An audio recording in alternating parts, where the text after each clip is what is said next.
it's recording, so whenever I can do it, I'll do it. Here we go with another Amiga Lads video. Quick catch up. I know we haven't done one in a while. This is really for Adam's benefit more than mine. Like the last one we had. What was it? The BBC. That was it. The BBC Micro. And this week we picked up an Amstrad CPC in it. CPC, the one with the disk drive. I know the 464 is the one with cassette. Can't quite remember what the one is with the disk drive number. 61 something. 6138 maybe? And it a 4 something. No, it's not 464. 464 is the cassette. Right, that's the green one, isn't it? Yeah, the green keys, that's him. Yeah. So, yeah, I haven't had an Amstrad ever. And actually I did. I threw it away. Totally just threw it away. And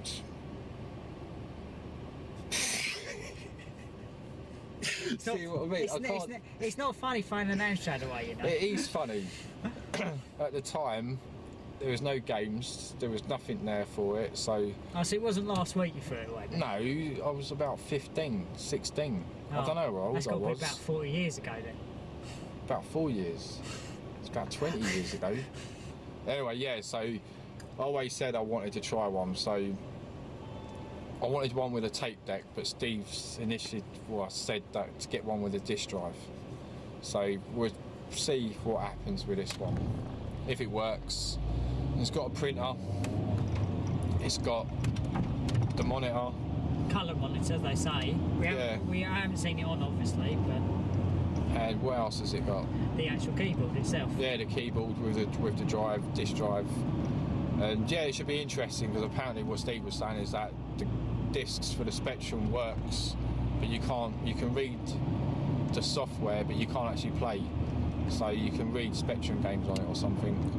You can see basically it's made by Amstrad, and the later model of the Spectrum, which is the grey one with the built-in cassette unit, the black one with the built-in cassette unit, and also the one with the disk drive, which was the +3, was taken over by Alan Sugar in an attempt to buy out Sinclair, and he revamped them. But at the same time, he used some of the interior workings for the Amstrad, that's why you can read the disc, which is the 3-inch disc, which is a CF2 disc, on a Amstrad and on a Spectrum +3. In a quarter of a mile, use the left 2 lanes to turn left to stay on North Circular Road. Obviously you can't play the games because they're written in slightly different form of BASIC, but you can actually read the discs. Yeah, but you wouldn't obviously play the games, would it? Because the hardware is completely different. Yeah, but it would read the discs. So in theory, if you didn't know what the actual disc was for, like say you bought a disc and it had software on it, you could read it in the Amstrad, one that you've now got. You could also read it on your Spectrum that you've got, but until you actually try and load one of the games up, or bit of software that's on it, you wouldn't know what one the platform is for unless it's marked on the disc, obviously. Yeah, but that would be confusing if you had 2 computers, well, the same systems at the same time, but then again you label them as Amstrad and Spectrum, I guess. But yeah, so we'll see if it works. Hopefully it will. Yeah, should be good. Obviously you can use it without the monitor. You can buy an extra like a SCART lead, because the reason you need the monitor for it is because that gives you the power into the Amstrad. God knows why they did that. I suppose that was to try and make more money, to make it a little bit more back then, really. But they didn't do that with the Spectrum, strangely. So what? It's got a built-in power supply? The power supply is in the monitor itself, which means that if you can't use the computer without the monitor, and you can't use the monitor without the computer, right, in theory, but you can get, I have seen them at various stores, and I do remember seeing them down Play Expo as well. You can buy a kit for a SCART lead and a couple of power adapters, which will then allow you to use it onto a normal, normal SCART connector, so like a normal CRT, which then that way you can do away with the monitor itself. Awesome. But if you think about it, back then the only option that you had was there's a external thing I can't remember what the model number was, but it allowed you to output it to an RF. But that was a peripheral. But if you bought the system, saying Dixon's, Curry's, and maybe Tandy back then, even Rumbelows, if you remember them, John Menzies was another one that they used to sell them in, I think. You would have to buy the system with the monitor, which, to be fair, it's a crafty way of making more money out of it. It's a bit dodgy as well, isn't it? Because like, what was it? Well, that's why it was so expensive, wasn't Yeah, it? that's why. That was little Alan Sugar's little Swiss to make it go a little bit higher up in value. It was classed as you could class it as a business machine, because PCs back in the 486 days, you normally bought them as a system, didn't you? You bought the monitor, the base unit, and the keyboards. Yeah. It's the same sort of idea, isn't it? Yeah, but it's just as well that the Spectrum wasn't like that, because if the Spectrum was like that, then imagine that, like, you know, carrying the Spectrum and the monitor. Yeah. It's good that the Spectrum you could just plug into, you know. It's lucky that he didn't decide to do it when he made the Plus 2. And a Plus 3. And the Plus 3, yeah. You're right. So it's lucky he didn't sort of revamp it and think, right, I know what I'll do. I'll sell a monitor. You have to buy the monitor with the computer. It would have brought the sales down of Sinclair.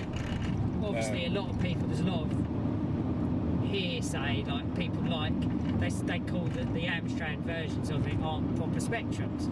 You could say that because they're not made by Sir Sinclair, are they, really? But at the same time, they're still Spectrums. But he could have revamped it and gone, right, well, you need to write with this monitor. It might have got rid of Spectrum totally at the time. Yeah, instead of sticking his money in the C5. Yeah. That was Clive Sinclair anyway, wasn't it? Yeah, that's right, with the electric car, the first electric car, where everyone these days thinks the electric car is a new thing. Yeah, but people didn't know back then what was going on. Right. Hopefully, Adam might put up a couple of pictures to show you what he got. Quite a nice, it looked quite good condition when I saw it.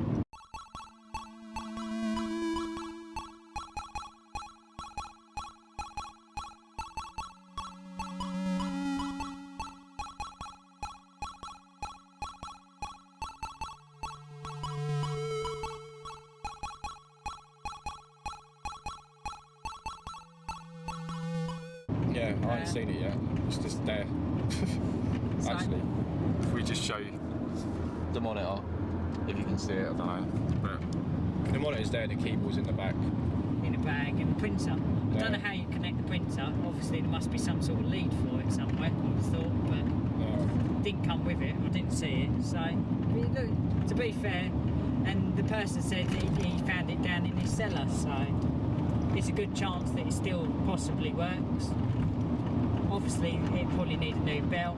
I believe you can put a cassette unit to it, so you can play the 464 games as well. No. So you get the best of both worlds, really. That's the main reason why I went for that one, I guess, because I wanted to play the cassette games. Obviously, the discs I'm not too fussed, but the cassettes are easy to get. But I've looked and they are quite expensive, aren't they? Yeah, compared to what they were. And also the other scenario is you can get a, if you take the disk drive out, you could get a HTC, which is basically a floppy emulator, and you can put your games on that. That's another way route down it.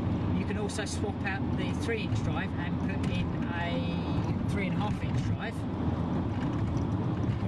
Yep, like you can do with the Spectrum. Yeah. And then use OmniFlash to flash the discs to play your games.